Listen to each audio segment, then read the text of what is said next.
Bueno, siguiendo con la clase de la interacción de la radiación con los tejidos biológicos, hoy corresponde hablar sobre los efectos fotobioquímicos y más en particularmente al efecto biomodulación. Para eso tenemos invitada a la doctora Jenny Moreno, quien nos va a estar conversando sobre la fotobiomodulación. De manera de preámbulo, recuérdense que en la clase anterior habíamos hablado de los tres tipos o las tres consecuencias que se daban de la interacción de láser con el tejido, como eran los efectos fototérmicos, efectos fotomecánicos o fotoacústicos, y le comentaba sobre el efecto fotobioquímico, que lo dividíamos en dos: el efecto fotodinámico, que no era más que la activación de un tipo de medicamento o elemento que le colocamos al tejido y lo activamos con la luz, y el efecto fotomodulación, que aprovecha la ventana terapéutica que se genera entre 650 nanómetros y 1300 nanómetros por la configuración de los cromóforos macroscópicos, que podríamos decirlo, que nosotros tenemos. Entonces, aprovechando esta ventana, es que lo podemos aprovechar este fenómeno o estos efectos de la fotobiomodulación, que está aquí ya la doctora Jenny Moreno lista para explicarnos cómo se da estos procesos. Entonces, sin más que decir, la dejo con la doctora Jenny Moreno. Buenas, encantada de saludarlo, un placer poder compartir con ustedes el tema de la fotobiomodulación. En pantalla vemos el gráfico que nos está hablando el doctor Aarón de la ventana terapéutica, que va entre 650 a 1300 nanómetros, que es las longitudes de onda de la terapia LED o del láser de bajo nivel de intensidad, donde va a ocurrir el proceso de fotobiomodulación. La fotobiomodulación en la aceleración del proceso de curación fue introducido por la década de 1960 por Endre Mester. Los investigadores de la NASA lo utilizaron para mejorar el proceso de curación de los astronautas en el espacio. El láser y la luz LED inducen un efecto de fotobiomodulación que se utiliza para acelerar la curación, ya que aumenta la viabilidad celular al estimular los fotorreceptores que hay dentro de la mitocondria y de la membrana celular, aumentándose la síntesis de ATP, que es la energía que posee la célula. El uso de esta terapia aún no se ha convertido en parte de tratamiento estandarizado para la reparación y la regeneración de los tejidos, y esto es debido a que todavía no se comprende fielmente cómo es el mecanismo cuál es el mecanismo o cómo funciona ese mecanismo dentro de las células y los tejidos. Dicho esto, vamos a definir qué es la fotobiomodulación. La terapia de fotobiomodulación se define como una forma de terapia que utiliza fuentes de radiación no ionizantes en el visible. Acordémonos que el visible va de 400 a 700 nanómetros y en el infrarrojo cercano, que va de 700 a 1100 nanómetros y puede llegar hasta los 1300, como vimos en el gráfico del espectro electromagnético. Este es un proceso no térmico que involucra cromóforos endógenos. Esto quiere decir que están dentro de nuestro organismo y dentro de las células, que ellos van a provocar eventos fotobioquímicos en varias escalas biológicas. Este proceso da como resultado terapéutico un efecto beneficioso que incluye, entre otros, el alivio del dolor, la inmunomodulación y la promoción de la cicatrización de heridas y la regeneración de los tejidos.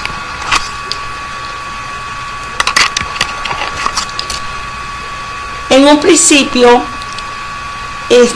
hablábamos de los principios fundamentales que sustentan la terapia de fotobiomodulación, tal como se entiende actualmente en la literatura científica. Son relativamente sencillos esos principios fundamentales. Existe un consenso entre los investigadores en que la aplicación de una dosis terapéutica de luz, entiéndase, aquí están hablando de luz, la parte visible y también, bueno, vamos a decirlo, la parte de radiación no visible en ese espectro infrarrojo cercano. A un tejido deteriorado o disfuncional, y esto va a conducir a una respuesta celular mediada por mecanismos mitocondriales. Resumiendo, si yo doy una terapia de LED o de láser entre los 650 a 1300 nanómetros, sobre un tejido deteriorado o disfuncional, o que no está trabajando normalmente como debería trabajar, va a haber una respuesta celular que va a ser mediada por mecanismos que están a nivel de las mitocondrias. Los estudios han demostrado que estos cambios pueden afectar el dolor, la inflamación, así como la reparación de los tejidos. Pero vamos a estudiar cómo ocurre este proceso.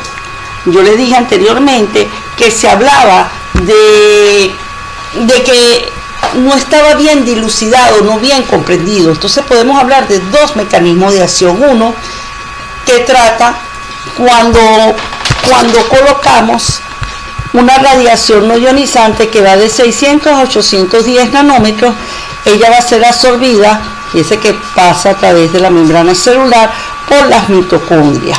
Entonces la aplicación de la luz roja de 600 a 810 nanómetros es absorbida por el sistema de enzimas citocromo C oxidasa, que se encuentra en la unidad 4 de la cadena respiratoria de las mitocondrias, aquí, en esta parte. Ella la va a excitar, la va a oxidar. También se libera óxido nítrico, que se desplaza y va a activar la enzima, y esto conduce a un gradiente de protones. En consecuencia, los iones de calcio que existen y las especies reactivas de oxígeno y el nivel de producción se van a incrementar. El otro mecanismo de acción, aquí lo podemos ver sintetizando. Está la mitocondria con el sistema, la parte 4 de la enzima citocromo C oxidasa. Ella a través de la radiación, ella se va a oxidar y va a producir óxido nítrico, cual va a haber un gradiente de protones, va a haber mayor producción de ATP, de especie de óxido reactiva y de calcio. Lo que eso no va a hacer que vaya a haber una migración celular, porque acordémonos que el óxido nítrico es un potente vasodilatador, lo que hace que haya proliferación y haya mayor diferenciación. Esto lo podemos ver que ocurre esto en esas longitudes de onda en la ventana terapéutica, porque no tenemos otros cromóforos que nos puedan absorber la luz, no puedan absorber esta radiación. Fíjense que si vamos al coeficiente de absorción de la citocromo oxidasa, vemos que tiene un pico en los 600-650 nanómetros y después baja en esa hasta llegar a los 1000. Y cuando ella se reduce, también vemos que ella tiene otro pico en los 600 nanómetros. Esto nos quiere decir que ese es su sitio de acción. Ahí lo podemos verificar.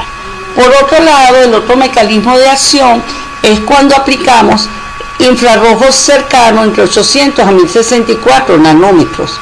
La aplicación de esta radiación activa los canales de iones sensibles a esta radiación y va a aumentar los niveles de calcio, y por consecuencia vamos a aumentar los niveles de AMP cíclico.